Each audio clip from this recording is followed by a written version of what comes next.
part of his philosophy of winning is to go right to the synagogues when he said he wouldn't. How come James loses? Because James wouldn't do this. James won't make things easier on people, and so on, if he doesn't believe in it. So you say, well, Paul's right. Well, that's where the debate in your soul must come. Anyway, he meets a magician here on Cyprus, Paphos, called Bar Jesus, a Jew. And he also meets a proconsul with the strange name of Sergius Paulus. Maybe that's how he took his name, from this being adopted by this proconsul. We don't know. It's all very curious here. And hearing the word of God, he talked to this magician, Elymas, which also means sorcerer or magician in Greek. So basically this guy is called magician. Twin, right. It's another of those twin deals. For that's the meaning of his name, you see. Elymas is the magician because Elymas means magician. Opposed to them, and so they all have an argument, and Paul stares him down and fixes his eyes on him, and he says, "You son of the devil, full of tricks and cunning, you enemy," uses the enemy terminology there. Now we know how some groups were using the enemy terminology against Paul. Paul uses it against this magician or whoever he is.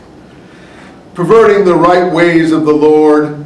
And anyway, he was immediately struck dumb, darkness fell on him, and everyone was amazed until Paul wins that one with the magician.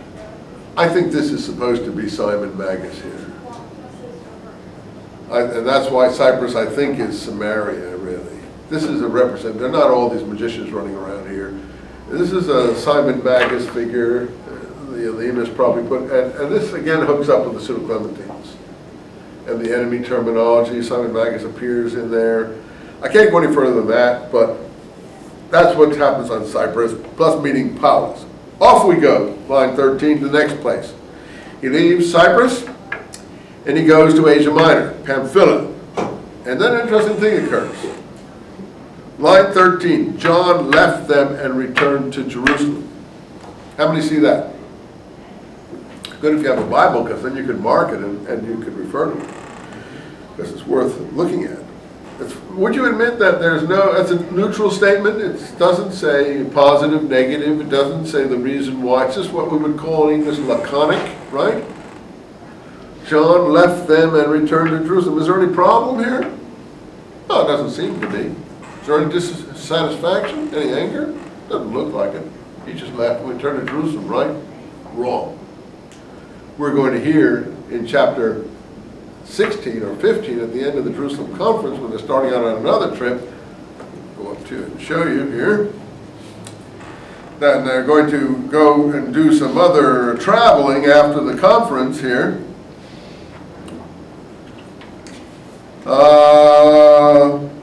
Line 36, after they come down with James's letters.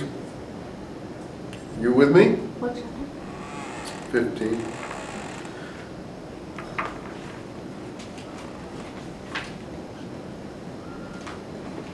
I can win that program with a spinning wheel. If we had two people, who had to be asked the questions here, I could probably win. I could probably make a lot of money on this if I got a quiz program. But after some days, Paul said to Barnabas, "Now let us return and look after our brothers." This is after the Jerusalem conference, and they come down to Antioch. "In every city which we preached," another missionary journey, the third or the second. I don't think these are all separate, but anyway. And Barnabas wanted to take John Mark with them. John Mark is probably Mark, the author of the gospel that we call Mark. But Paul did not agree. It was good to take the one who had deserted their work in Pamphylia.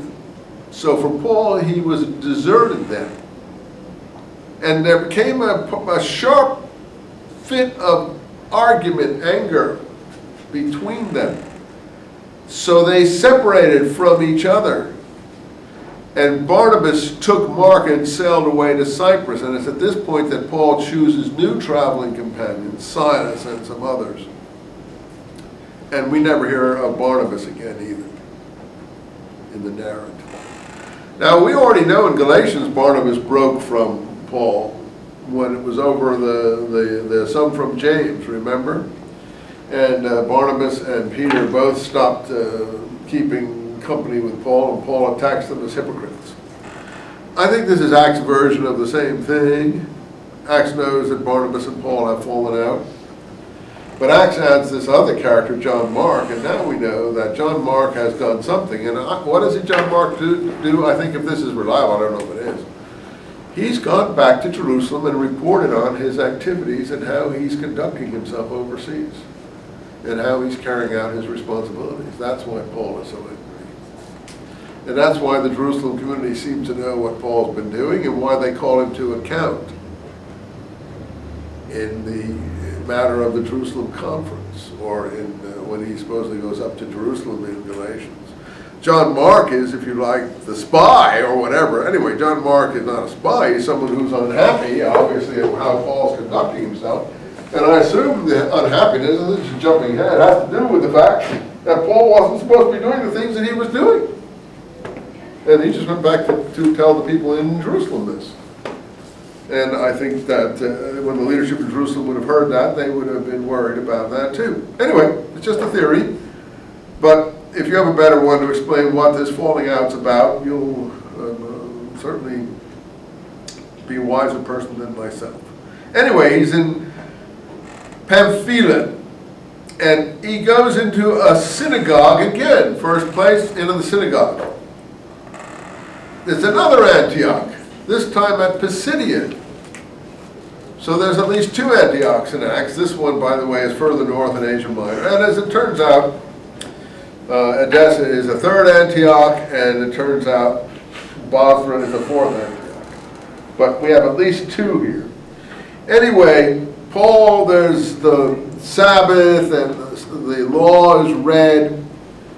And the rulers of the synagogue say, if anyone wants to make a speech, please do so. We welcome people, guests, visitors here. They're very liberal, you see. And according to this presentation, until they hear what he has to say. Then again, Paul gets up, he makes a speech. But notice his speech is addressed to Israelites and those fearing God. Remember what we said, those fearing God are God-fearers. The associated Gentiles at the synagogues. But he's talking to Israelites, first of all. Again, he tells them their whole history here.